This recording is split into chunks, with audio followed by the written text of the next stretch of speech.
Malaki ang posibilidad na muling isailalim sa yellow alert status ang Visayas Grid ngayong araw. Base po sa Power Situation Outlook ng National Grid Corporation of the Philippines o NGCP, aabot lamang sa 99 megawatts ang operating margin sa Visayas Grid. Mula sa 2,744 megawatts na available generating capacity, aabot sa 2,653 megawatts ang system peak demand na nangangahulugan ng manipis na reserba ng power supply. Bunsod dito, malaki ang posibilidad na muling magpatupad ng rotational brownout sa Visayas upang ma-manage ang limitadong supply ng kuryente.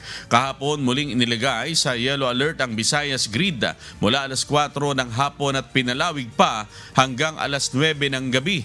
Sa advisory ng NGCP, bandang alas 9:30 na ng gabi nang ilif ang yellow alert sa Visayas Grid.